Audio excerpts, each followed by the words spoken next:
Alors aujourd'hui, je fais une conférence sur le programme neurodéveloppemental. C'est un programme qui est basé sur l'identification et le traitement des causes physiques et neurologiques sous-jacentes aux problèmes d'apprentissage et de comportement. Alors c'est vraiment ça, c'est les causes physiques en fait. Et c'est lié en fait à l'immaturité du système neuromoteur. Ce que ça veut dire, c'est que le système neuromoteur, en fait, est en retard, a resté bloqué à un niveau de développement qui n'est pas compatible avec l'âge de l'enfant.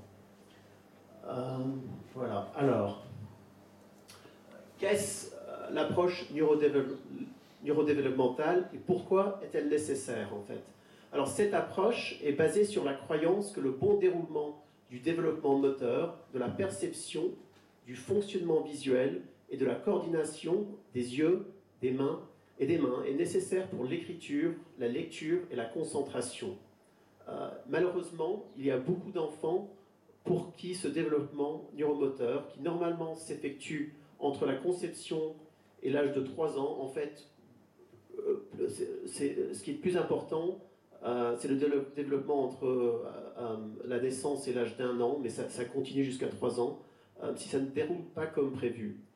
Et les causes, en fait, sont multiples, y compris des grands stress ou une infection pendant la grossesse, un accouchement difficile ou prématuré, des problèmes de santé chez le nourrisson. En fait, il y a énormément de causes, énormément.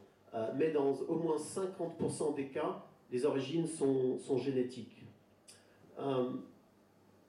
Alors, voilà. Alors ouais, là, on voit un accouchement difficile.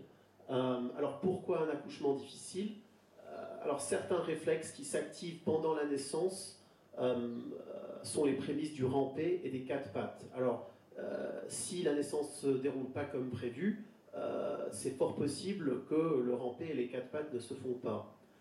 Et il a été constaté qu'un grand nombre des enfants dont les réflexes n'étaient pas intégrés étaient nés soit par césarienne, soit à l'aide de forceps, ou encore que l'accouchement avait été très rapide, que la mère avait reçu des pressions sur le ventre, par exemple, que le bébé avait le cordon autour du cou, ou qu'il était né prématurément, etc., etc. En fait, il y a énormément de choses qui peuvent se passer ou pas se passer.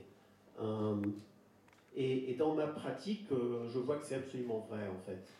C'est rare qu'on voie un enfant qui a eu une naissance vraiment difficile et qui n'a pas de problème de ce type. Alors, quelles sont les différences avec les approches classiques entre l'approche, le programme neurodéveloppemental et ce qu'on fait normalement pour ces enfants? Alors, par ça, je parle de l'orthophoniste, le psychomotricien, etc., etc., etc.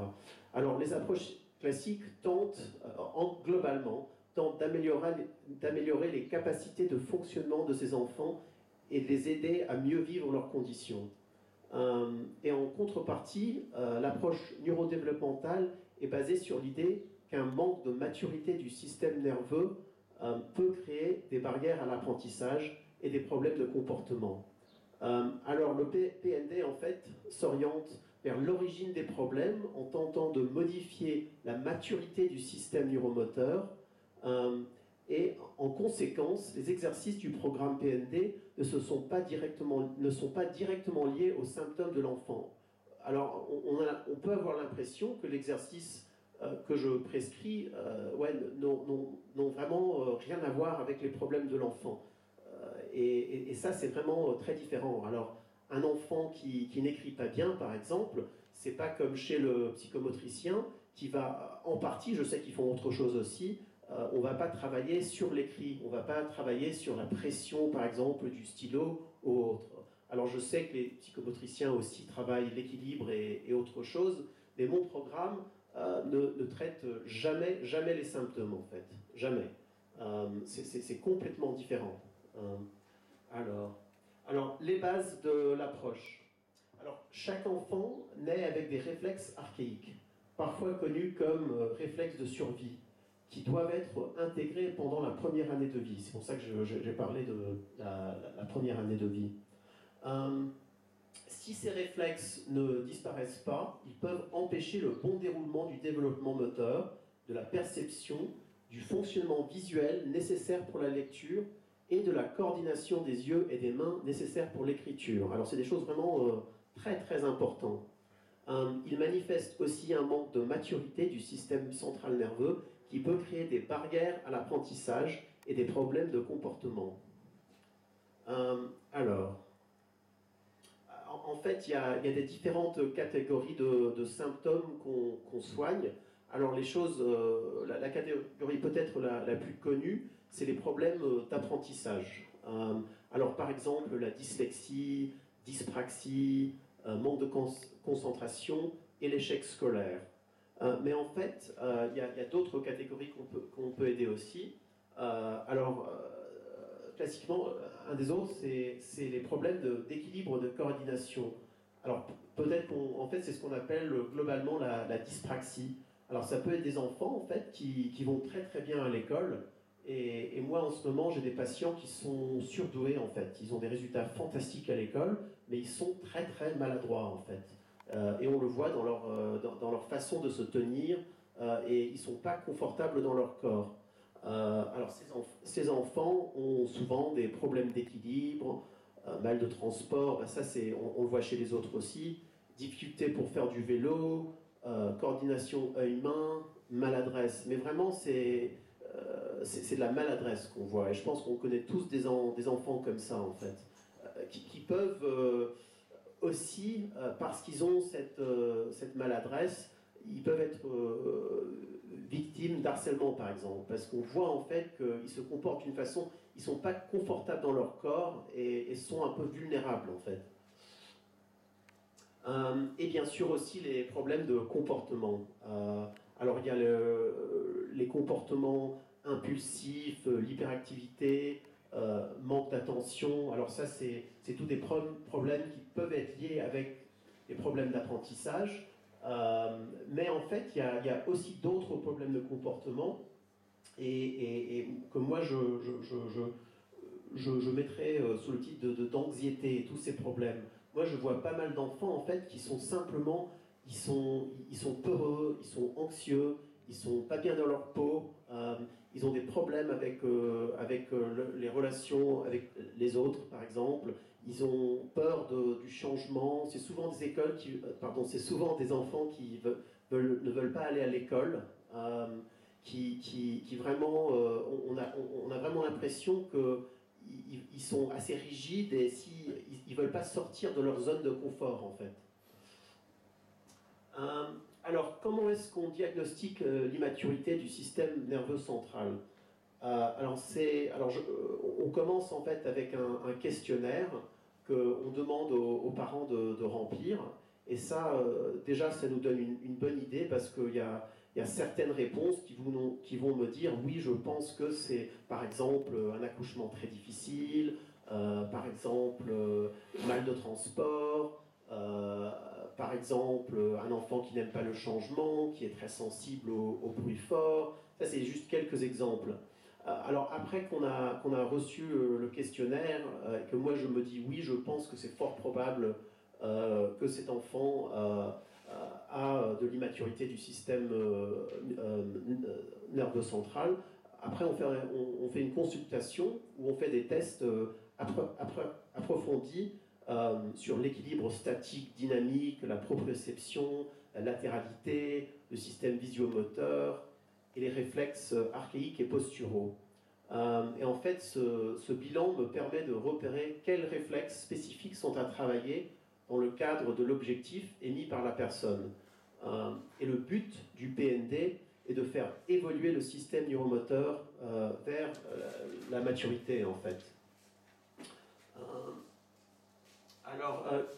Que sont ces réflexes? Que sont ces réflexes?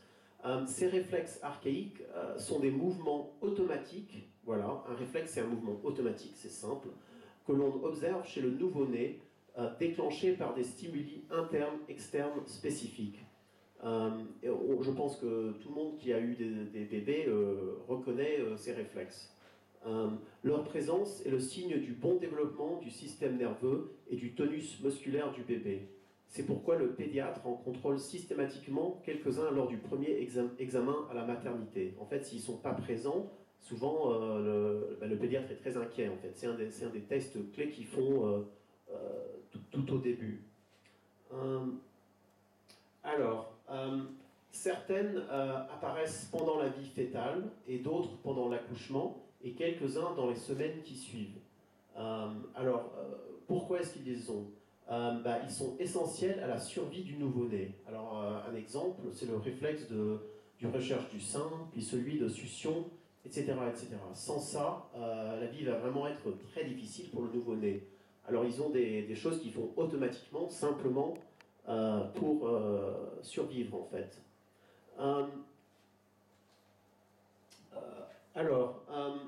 Après leur apparition, chacun de ces réflexes a une phase d'activation plus ou moins longue, puis d'inhibition. Ce programme est commun chez l'être humain. En fait, c'est pareil pour tout le monde.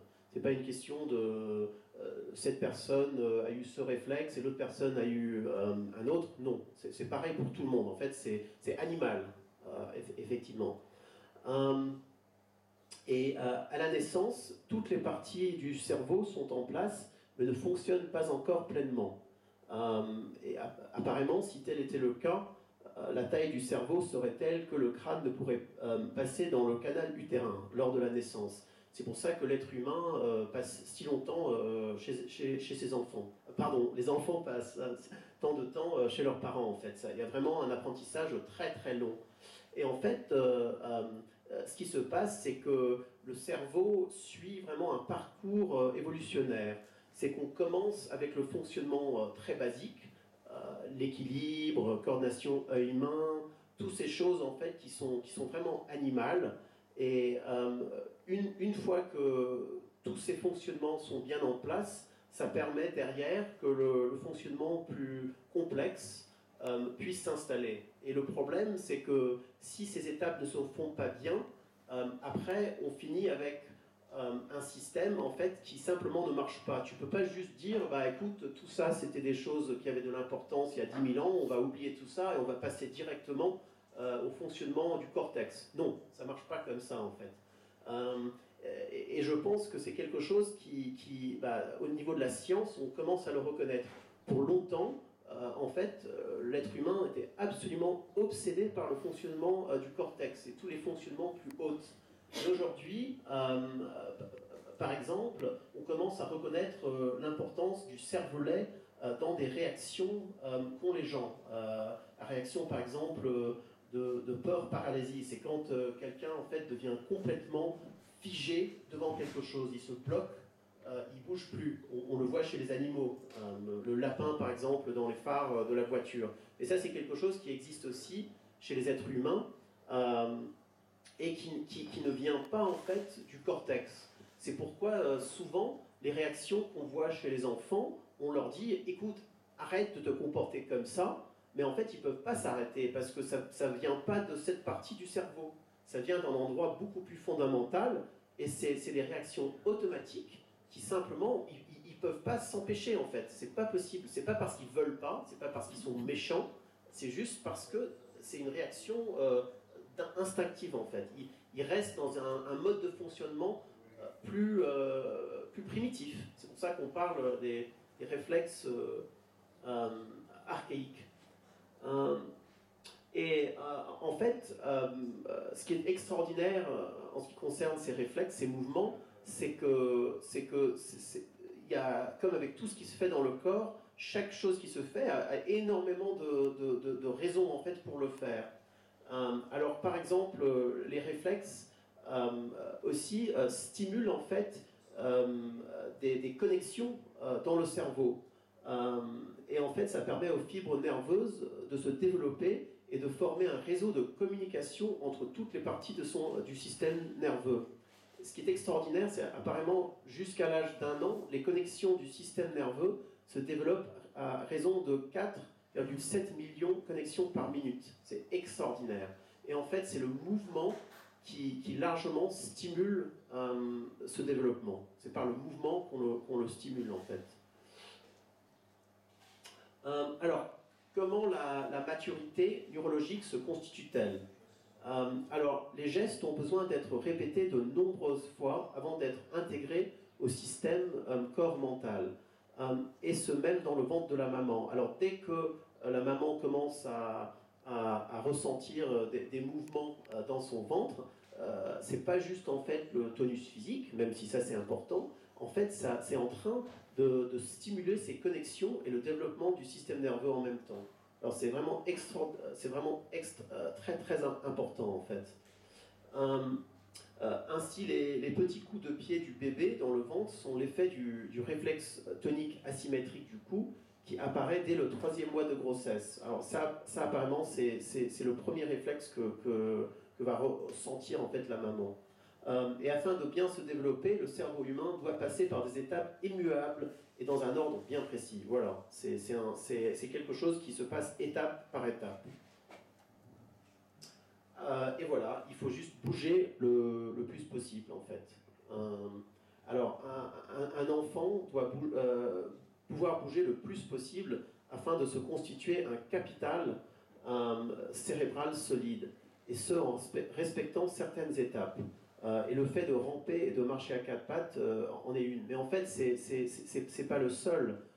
Les bébés, on doit les laisser par terre au maximum pour qu'ils puissent bouger, fassent une exploration et se développer en fait.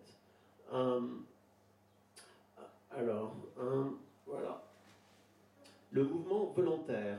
Alors, en fait, le schéma réflexe cède peu à peu la place à un mouvement contrôlé et volontaire.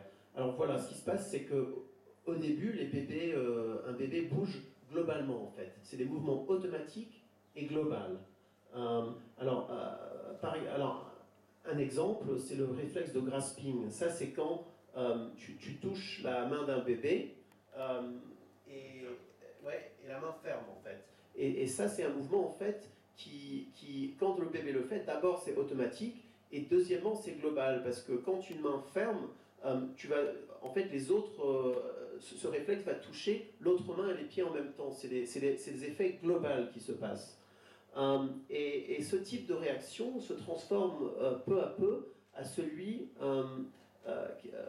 où l'enfant va être en mesure de décider s'il souhaite ou non prendre, lâcher n'importe quel objet. Alors il y a le fait que le bébé, ou non, l'enfant plus tard en fait peut décider ce qu'il veut faire. C'est pas juste une question de réagir aux stimulations, mais il décide oui, je veux faire ça ou je veux pas le faire. Mais en plus, ça lui permet de différencier le mouvement, alors de bouger une main, un bras en même temps en fait. Et petit à petit, avec le développement, on devient de plus en plus spécifique dans ce qu'on veut faire.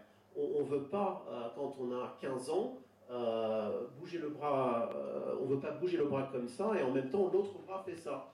On veut pouvoir être spécifique et précis en fait. Et le développement nous permet de le faire en fait. Et voilà. Mais souvent, malheureusement, le développement se bloque.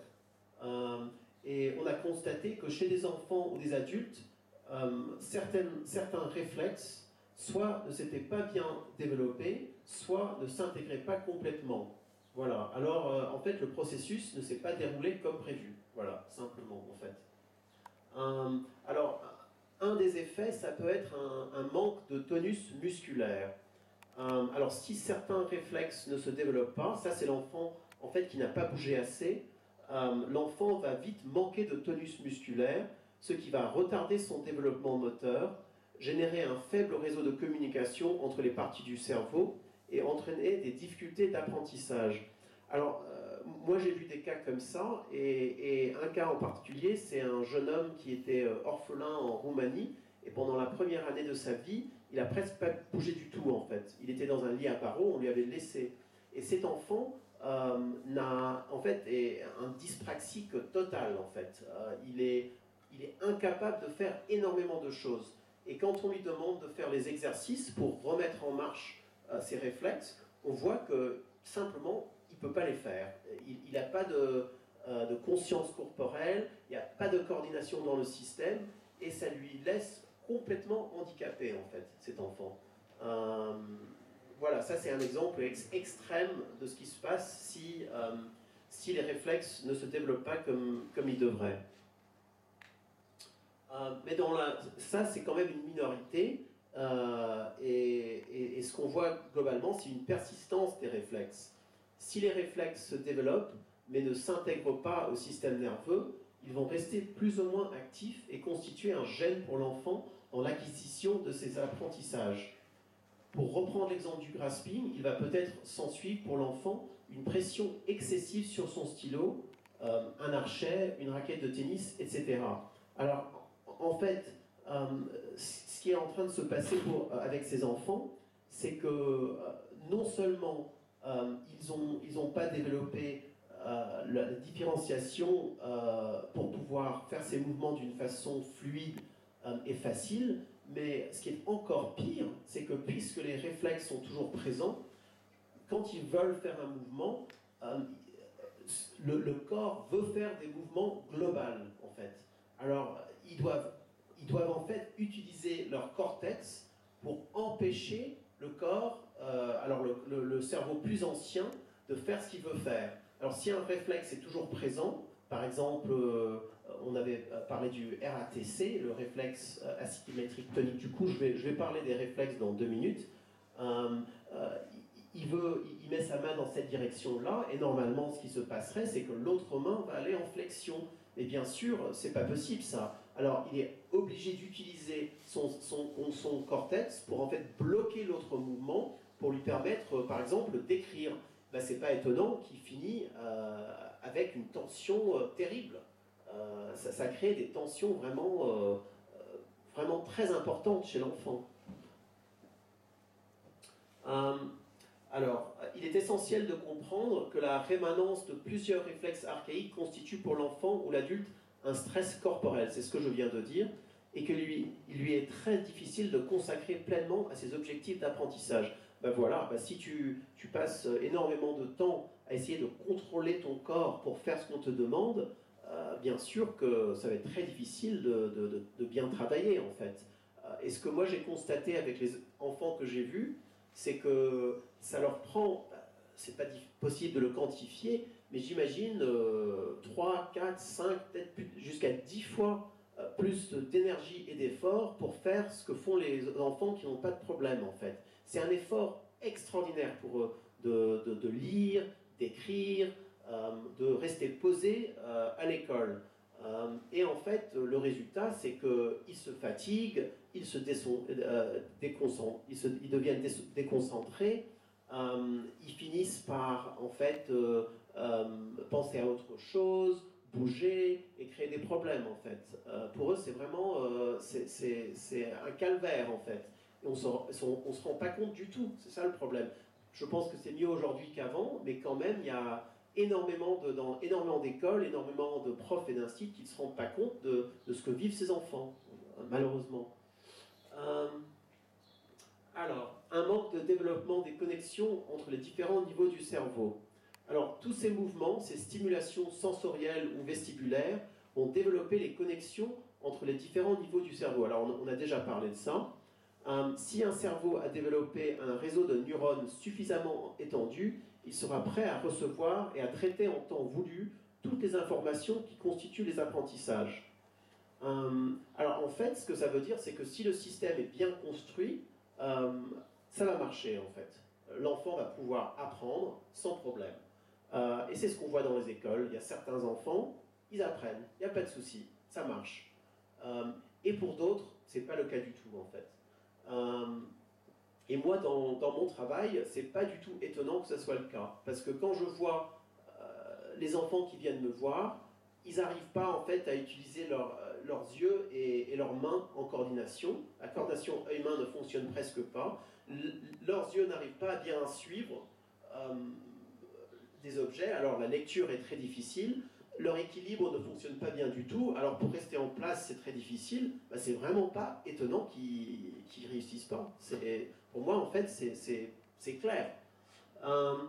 Alors, une autre chose importante, c'est inutile donc de stimuler précocement l'intellect d'un enfant. Il n'en sera pas plus intelligent pour autant. Parce qu'en fait, la maturité du système se met en place petit à petit et on est prêt à l'apprentissage à certains âges. Alors, c'est pas par hasard que c'est à 7 ans que les enfants commencent vraiment à travailler. Normalement, c'est à 7 ans que le cerveau change et les enfants commencent à pouvoir comprendre les conceptions abstraites en fait.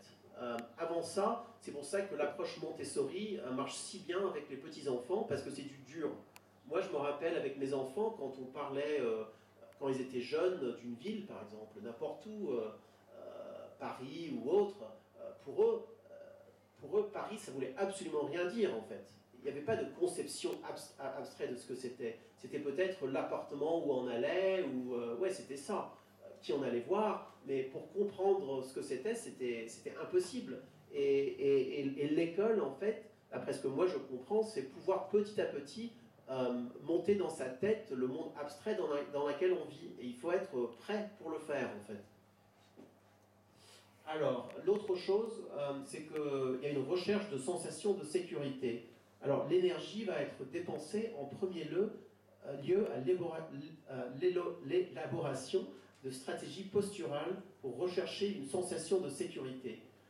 Ainsi, on peut voir très souvent dans une classe des enfants enrouler systématiquement leurs jambes autour des pieds de leur chaise, ou encore s'asseoir à califourchon avec une jambe repliée sous une fesse, etc. etc. Et en fait, ça, c'est parce que les réflexes posturaux ne sont pas en place.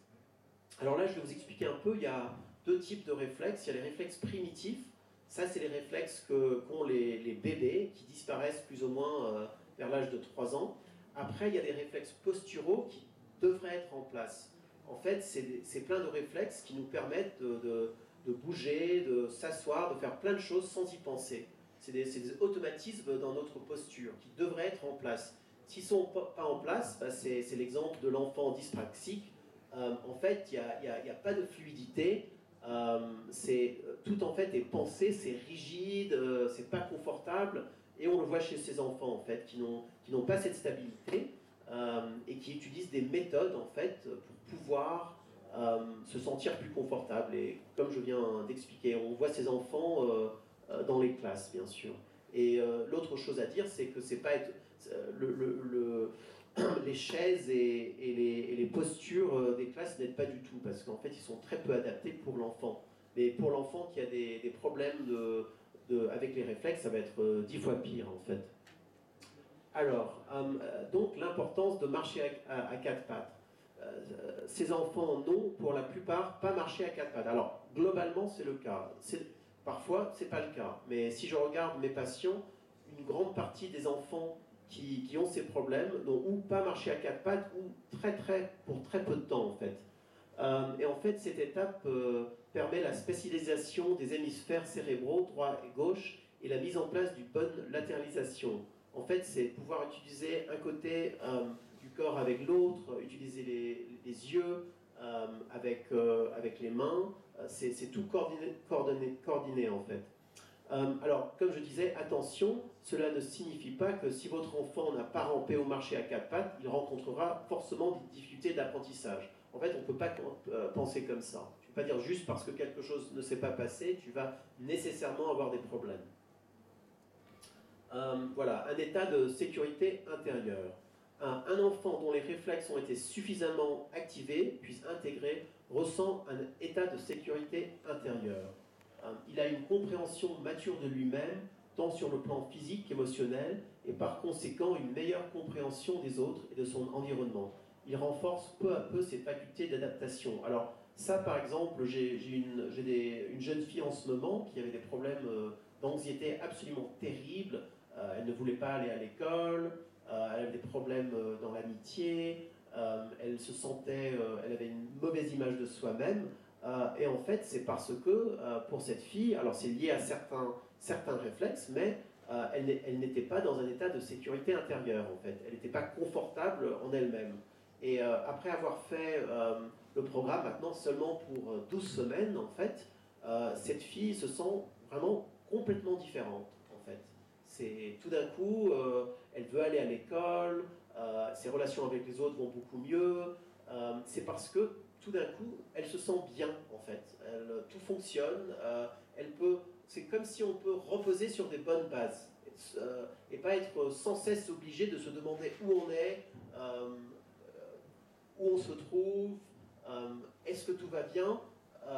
Non, on est confortable et on sait où on est. Parce qu'en fait, ce qui se passe avec ces problèmes, c'est que on finit par être dans une situation où on n'arrive pas bien à trier toutes les informations qui viennent vers nous. Et ça nous rend pas confortable du tout, en fait. Et c'est fort possible, en fait, c'est probablement bien vrai que beaucoup de phobies qu'ont les adultes plus tard dans la vie viennent aussi des mêmes problèmes, en fait. Alors là, je vais vous parler maintenant de quelques réflexes primitifs et posturaux et des conséquences possibles de leur non-intégration. Alors, le réflexe d'agrippement, alors j'ai déjà parlé de ça. Si vous touchez les mains ou les doigts de votre bébé, il s'agrippe fortement puis lâche prise. Si on lui tend l'index, il s'y agrippe très vigoureusement au point qu'on peut le soulever en fait. Alors c'est vraiment très fort comme réflexe. Et les symptômes de persistance de ce réflexe, difficulté avec les activités de motricité fine, c'est pas étonnant, c'est comme j'avais dit, comment tu vas pouvoir tenir ton stylo facilement, c'est chaque fois qu'on te stimule la main, tu fais un agrippement global comme ça. C'est pas possible. Voilà, agrippement des doigts sur le crayon, pression excessive, difficulté à bien tenir ses couverts, c'est la même chose, s'accroche au guidon de sa bicyclette, tout ce type de choses en fait. Alors, le réflexe tonique symétrique du cou, le RTSC. Alors ça, c'est un réflexe qu'on voit en fait entre la position assise et les quatre pattes. Alors lorsque le bébé est allongé sur le ventre, l'extension de sa tête vers l'arrière provoque une extension des bras et une flexion des jambes. Alors il finit dans la position, en fait, il a les bras en extension, comme ça, et il est assis comme ça. Voilà. Et lorsqu'il se penche sa tête vers l'avant, ses bras fléchissent et ses jambes se raidissent et font monter ses fesses. Alors il a les fesses en l'air et les bras pliés en fait. Et certains bébés dorment dans cette position, les fesses relevées. C'était le cas avec mon fils en fait. Et l'alternance de ces deux positions amène peu à peu l'enfant à trouver un équilibre pour se mettre à quatre pattes. Alors ça, c'est un réflexe en fait de transition. Vers 7-8 mois, il devrait marcher à quatre pattes et ce réflexe être intégré. Voilà. S'il marche bien à quatre pattes, il n'aura plus ce réflexe. Alors ce qui se passe, c'est souvent les réflexes persistent parce que le travail n'a pas été fait, en fait. Alors c'est comme si le corps essaye sans arrêt d'avancer la personne, mais puisqu'il n'arrive pas à le faire, le réflexe persiste, en fait. C'est pas parce que le réflexe est mauvais, il faut le taper sur la tête, non. C'est parce qu'en fait, il y a une intelligence innée du système qui veut toujours aller vers l'équilibre et le bon fonctionnement. Il n'y arrive pas, alors il continue en fait à essayer de le faire. Et c'est aussi une des raisons qu'on voit que les enfants, il y a certains enfants qui bougent sans arrêt. En fait, probablement la raison qu'ils bougent sans arrêt, c'est non seulement qu'ils n'ont pas cet état de sécurité intérieure, mais en plus, ils veulent continuer à stimuler les connexions dans le cerveau, alors ils continuent à bouger, comme un bébé en fait. Voilà. Et pendant la très courte phase d'activation de ce réflexe, de 6 à 8 mois environ, le bébé s'entraîne à passer de la vision proche à la vision lointaine, développant ainsi sa capacité à se focaliser sur un objet proche ou lointain. Alors un enfant par exemple qui reste bloqué dans ce stade de développement va avoir des énormes soucis à l'école. Comment il va passer du tableau jusqu'à son cahier? C'est le calvaire en fait. Et des choses comme ça, en fait c'est très important de pouvoir le faire. Alors les symptômes de persistance du RTSC. Alors mauvaise coordination entre le haut et le bas du corps, par exemple en nageant. C'est souvent en fait des enfants qui n'aiment pas du tout l'eau et qui n'aiment pas du tout nager en fait.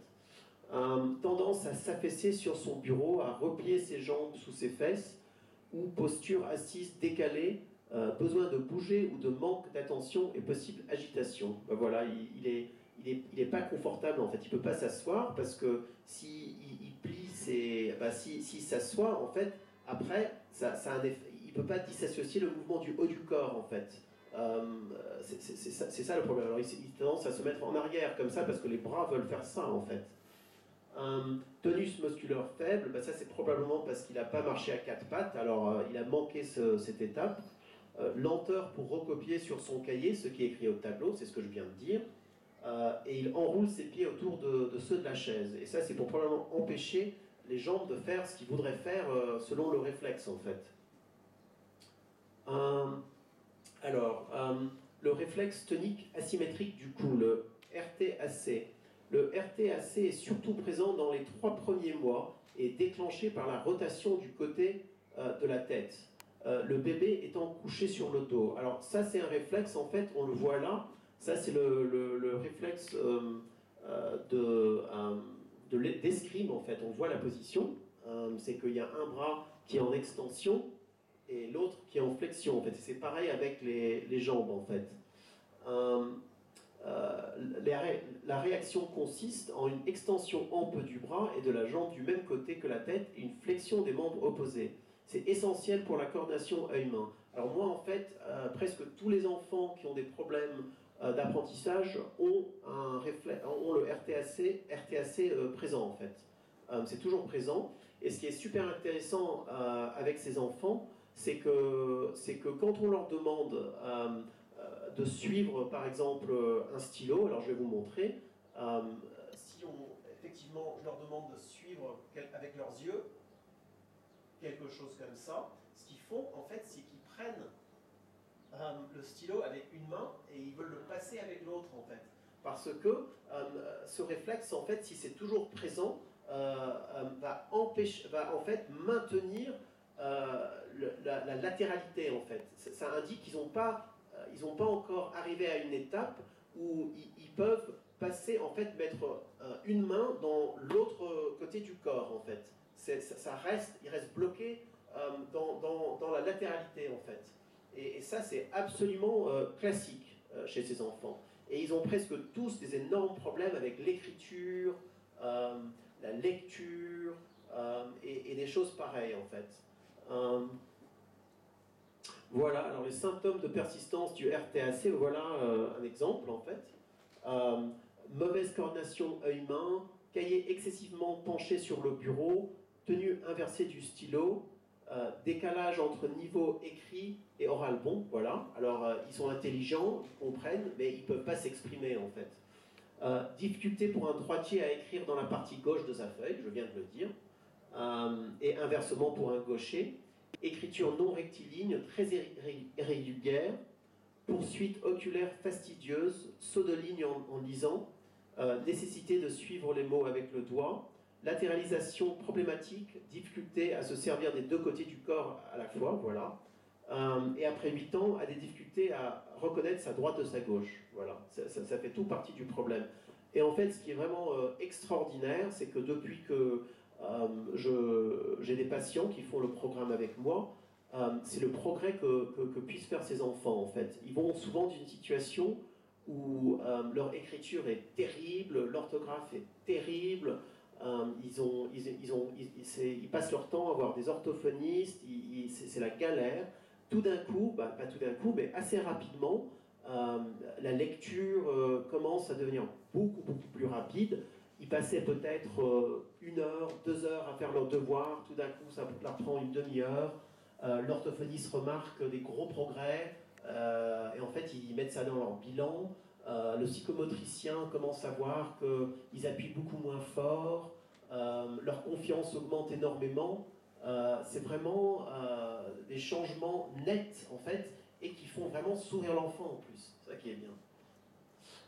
Voilà, réflexe de succion primitif. Alors, c'est pouvoir prendre et avaler la nourriture. Pouvoir prendre et avaler la nourriture est vital.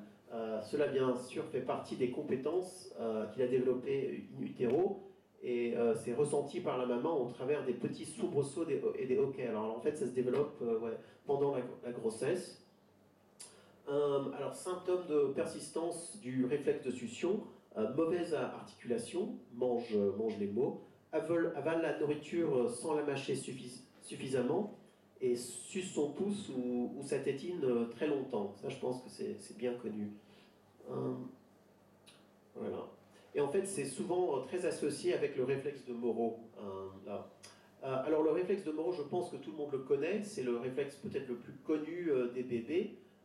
C'est lié au changement rapide de situation, changement un gros bruit, température qui change rapidement, la tête qui bouge rapidement. En fait, c'est comme ça que le pédiatre le teste. Il laisse tomber la tête en arrière.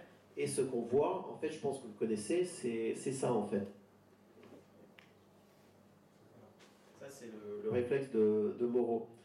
Lorsque l'inclinaison de la tête du bébé change brusquement, ou lorsqu'il y a un son soudain, ou quelque chose qui le surprend, il écarte les deux bras symétriquement en prenant une vive inspiration, puis recroqueville et se met à pleurer en fait. Alors d'abord, les deux bras sortent comme ça,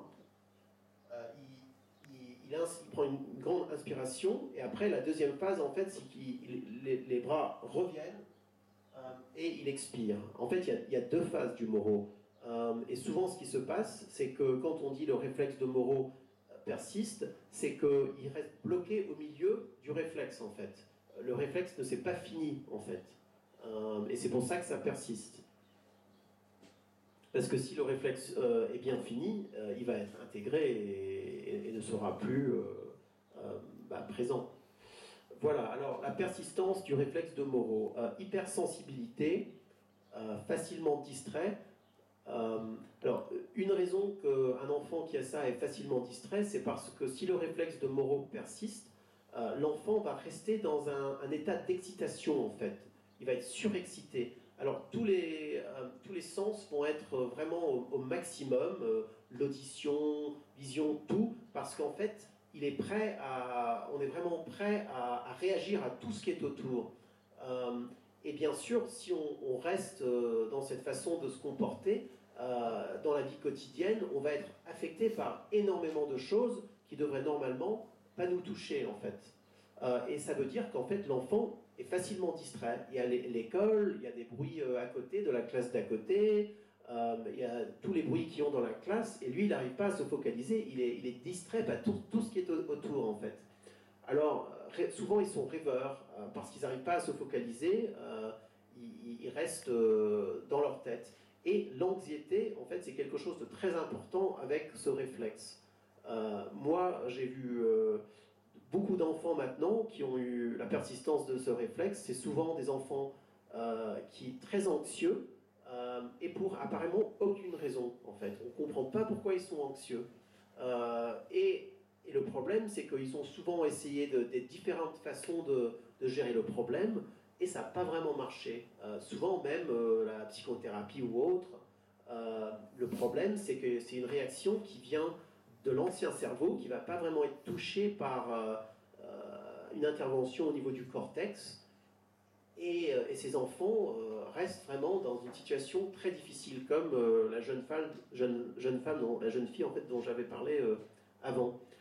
Et ce qui va aussi avec ça, c'est un manque de maturité émotionnelle et relationnelle. Comment est-ce que tu peux avoir des émotions, des relations normaux si tu es si tu es hypersensible, la moindre chose que tu entends des autres, tu penses que les gens sont en train de parler de toi, tu es juste, tu es pas du tout stable en fait. Et c'est pour ça que tu as tendance à vouloir t'isoler en fait, parce que tu peux pas prendre le risque qu'on te fasse mal en fait. Timidité, ça va avec. Déteste le changement ou l'effet de surprise. Ouais, c'est souvent les enfants qui veulent pas changer, ils aiment pas aller rencontrer les autres. C'est souvent des enfants en fait qui veulent contrôler leur situation, parce qu'en contrôlant leur situation, ça leur permet de rester plus stable en fait. Il n'y a pas d'inconnu si c'est eux qui contrôlent en fait. Et souvent on voit ça aussi. Voilà, c'est écrit. Besoin de contrôler les situations, ouais. Et faible capacité d'adaptation. Ben moi, dans ma pratique, je fais ça depuis 1 an, je vous assure que je le vois. Et c'est absolument le cas. C'est vraiment extraordinaire. Voilà, un autre réflexe très important, le réflexe tonique labyrinthique. Le RTL se déclenche en réponse au déplacement de la tête du bébé. Si la tête va vers l'avant, le corps se replie sur lui-même, ou si ça va vers l'arrière, il y a extension du dos et des membres. Alors en fait, on le teste en mettant la tête simplement en avant ou en arrière. Et si on met la tête en arrière avec quelqu'un qui a un problème comme ça, bah, ils vont avoir énormément de difficultés à se tenir debout, en fait, ces gens. Bah, on voit que ça va vite poser problème, ça. Vers 3 mois, le RTL permet au bébé de tenir à plat ventre en relevant la tête. Alors on le voit souvent dans les bébés, la position des bébés qui ont une espèce de position d'arc, en fait, comme ça. Et ce réflexe, cependant, a besoin d'être inhibé pour que l'enfant puisse se mettre à quatre pattes vers 8-9 mois. Alors, en fait, un des réflexes dont j'ai parlé avant, je pense le RTSC, agit en fait pour inhiber le réflexe tonique labyrinthique, en fait. On a en fait un enchaînement de réflexes. Et nous, on a décidé de les décrire, de leur donner des noms et de dire c'est ce réflexe ou un autre. En réalité, j'imagine, c'est juste une continuation en fait de mouvements différents qu'on a décidé on a pris des étapes en fait et on les a nommées. Voilà. Mais c'est pas comme tout dans la vie. En fait, probablement c'est pas exactement comme ça. Si le RTL est toujours présent à ce stade, le bébé est incapable de soutenir son propre poids en tendant les bras et en ramenant les genoux sous le cou. Alors un enfant comme ça va avoir des grosses difficultés à marcher à quatre pattes en fait, des grosses difficultés. Symptômes du persistance du RTL, confusion des lettres. Ouais, alors ça c'est l'enfant peut-être on a l'impression qu'il va assez bien dans lui-même, mais quand même fortement dyslexique. C'est souvent fort probable que ce réflexe va être persistant. Ne comprend pas ce qu'il lit, bah, c'est pas étonnant, parce que en fait il y a cette confusion des lettres, le réglage ne va pas bien marcher. Il voit, mais en fait, il ne comprend pas, en fait. Difficulté pour mémoriser des informations séquencées, table de multiplication ou addition, jour, mois, liste de choses à faire, etc. En fait, j'ai eu un exemple absolument extraordinaire récemment, une fille de 13 ans qui, tout d'un coup, après avoir fait un exercice pour je ne sais pas combien de temps, c'était peut-être encore 12 semaines, je pense, et tout d'un coup, elle commence à pouvoir mémoriser extrêmement facilement tout ce qu'elle lit. Dans la musique, elle commence à pouvoir écouter une pièce de musique et pouvoir automatiquement le rechanter sans même y penser. C'est en fait plein de choses qu'on devrait pouvoir faire sans réfléchir. Ça fait partie de l'automatisme de notre fonctionnement. Et une fois que c'est en place, paf, ça se fait. Et en fait, pour elle, elle trouvait ça franchement un peu bizarre, parce qu'elle n'avait pas l'habitude que les choses se font sans réflexion, en fait. Et elle avait même l'impression qu'il y avait presque un autre être dans elle qui faisait des choses. Elle ne comprenait pas du tout, en fait. En même temps, au niveau du piano, par exemple, elle trouvait que ses mains se plaçaient directement au bon endroit. Juste, boum, sans penser. Et c'est tout ce côté de notre fonctionnement, en fait, que si c'est en place, ça nous facilite la vie d'une façon extraordinaire. Problèmes posturaux liés à des muscles trop contractés ou trop détendus, tendance à marcher sur la pointe des pieds, mal des transports, ça va absolument classiquement avec ce réflexe, et difficulté d'orientation spatiale en fait. Parce qu'en fait, on a un gros problème de posture avec ce réflexe. Si c'est toujours en place, c'est vraiment très difficile de rester debout et de fonctionner normalement. Et je pense que ça bloque. Le résultat, en fait, c'est que ça bloque notre capacité de s'orienter dans l'espace. En fait, c'est le cas. C'est exactement ce que ça fait. Alors, quel est le traitement pour tous ces problèmes ? En fait, ce qui est vraiment fabuleux avec cette approche, c'est le fait que c'est traitable. Parce que pour très très longtemps, on disait, et je pense qu'on dit toujours aujourd'hui, que ces problèmes-là, les problèmes d'apprentissage en particulier, ne sont pas vraiment traitables. Ils sont gérables, mais pas traitables en fait. Et ça, c'était le gros changement qui s'est fait en Angleterre dans l'institut qui a créé cette approche, l'INPP. C'est qu'ils ont changé de la position où il y avait tous ces symptômes ensemble qui disaient en fait c'était une forme de dysfonctionnement minime du cerveau, mais qui était présent, mais en fait on ne savait pas comment le soigner. C'était ça le problème. C'était juste là, mais on avait l'impression que c'était, on pouvait aider ses enfants, mais pas adresser les problèmes de fond. Mais avec cette approche, en fait, on traite les problèmes et on permet au système de changer. C'est ça qui est vraiment extraordinaire. Et ces techniques permettent de ne plus subir les conséquences de la rémanence des réflexes archaïques. Voilà, et c'est ça qui est extraordinaire.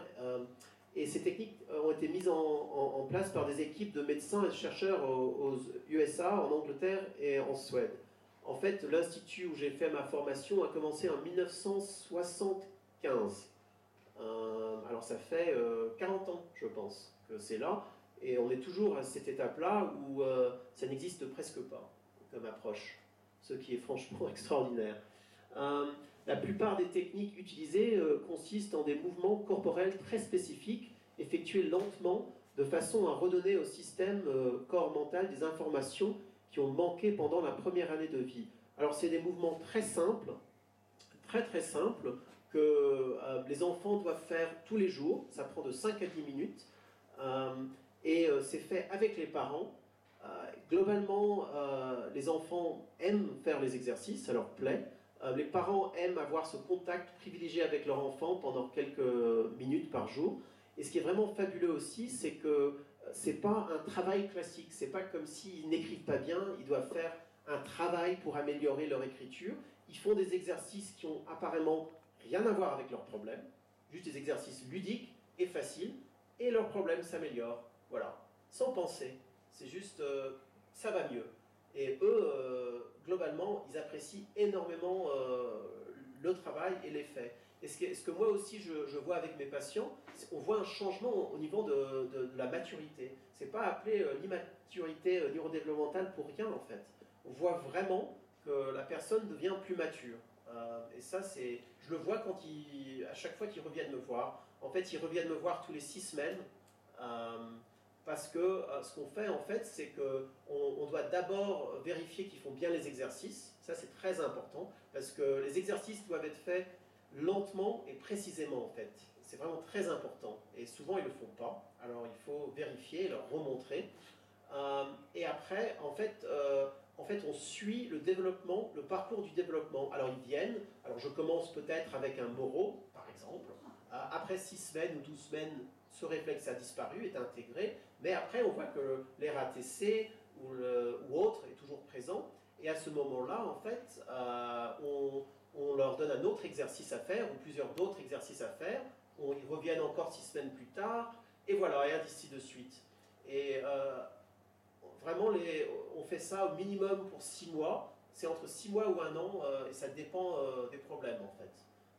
Mais là, ce que j'ai vu, depuis que je le fais ici à Briançon, c'est que vraiment on peut voir des changements très rapides. Très rapides. Pas toujours, mais souvent je suis vraiment surpris, honnêtement. Voilà, alors les mouvements rythmiques. Les mouvements rythmiques du programme sont particulièrement efficaces car ils reproduisent des séquences de mouvements rythmiques effectuées spontanément par le bébé et sont très agréables et ludiques. Voilà, sont agréables et ludiques. Ces exercices permettent l'intégration des réflexes, améliorent l'équilibre, la posture, la coordination et le contrôle des mouvements oculaires qui soutiennent le développement et l'apprentissage des enfants. Ça, c'est le but des exercices, en fait. Voilà, alors, comment ça se passe? En fait, d'abord, on fait le bilan poussé. Ça, c'est après le questionnaire. J'ai un questionnaire qui a été rempli. Ils viennent, ils font un bilan poussé. Alors, votre enfant se verra prescrire un programme individuel d'exercice pour faire à la maison sous tutelle des parents. Et le programme prend 5 à 10 minutes par jour et peut durer jusqu'à 1 an. Voilà, peut durer jusqu'à 1 an en fait, parce que c'est basé sur le développement normal qui se fait entre 0 et 1 an. Alors on reproduit ce qui n'a pas été fait en fait naturellement. Les progrès sont évalués toutes les 6 à 8 semaines et l'exercice adapté au progrès de l'enfant. Les éléments clés du programme sont régularité, répétition et durée. Si en fait vous n'êtes pas prêt à les faire régulièrement, c'est pas la peine de les faire en fait. Vous gaspillez votre temps. Moi, on me demande est-ce que ça marche? Ma réponse est simple, ça marche très très bien si vous faites les exercices. C'est vraiment aussi simple que ça. Là où ça marche pas, c'est les gens qui les font pas. Ou ils le font pas bien, ou ils les font pas régulièrement en fait. Parce que ce que c'est en fait, c'est trouver une clé pour débloquer le développement. C'est ça qu'on est en train de faire. Et c'est pour ça que c'est pas fait en force, c'est pas fait pour des heures et des heures. C'est en fait, c'est délicat et c'est précis. Et une fois qu'on développe le système, c'est là qu'on peut avoir ces changements vraiment extraordinaires. Parce que le corps, le cerveau, le système nerveux se met en marche et fait ce qu'il aurait dû faire. Et c'est tellement content de le faire, boum, ça part. C'est vraiment ça qu'on voit. Alors, quelles recherches ont été faites sur la validité de cette approche? Aujourd'hui, on ne remet plus en question la plasticité cérébrale. Et c'est grâce à cette plasticité que l'on peut intervenir sur la réintégration des réflexes. Voilà, c'est la plasticité cérébrale. C'est le fait que le système nerveux, le cerveau, puisse changer, en fait. De nombreux psychologues et éducateurs soutiennent l'idée que le progrès intellectuel du nourrisson dépend de son développement sensoriel et moteur. Piaget, Vygotsky, Montessori, etc. Et en fait, récemment, j'ai vu une conférence sur Internet par un professeur à Cambridge University en Angleterre, qui, je ne me rappelle pas comment il s'appelait, qui en fait était titulé « La vraie raison pour le cerveau humain ». Et en fait, ce qu'il disait, lui c'était un neuroscientifique, c'était que c'était pour en fait, la raison qu'on avait un cerveau si grand, c'était pour permettre le mouvement en fait. C'était parce que nous, on était bipédal, on était sur deux pieds, et c'était pour cette raison que notre cerveau, peut-être, était devenu aussi grand pour nous permettre de faire ça. Et il avait expliqué comment c'est assez facile de créer un ordinateur pour battre un grand champion d'échecs, mais pour ouvrir une boîte de conserve, ça lui prenait 2 ans de recherche, en fait, juste pour ouvrir une boîte de conserve. Alors, en fait, tout ce qui est moteur est beaucoup plus complexe, en fait. Et je pense que vraiment, c'est le mouvement qui est clé dans tout ça. Voilà.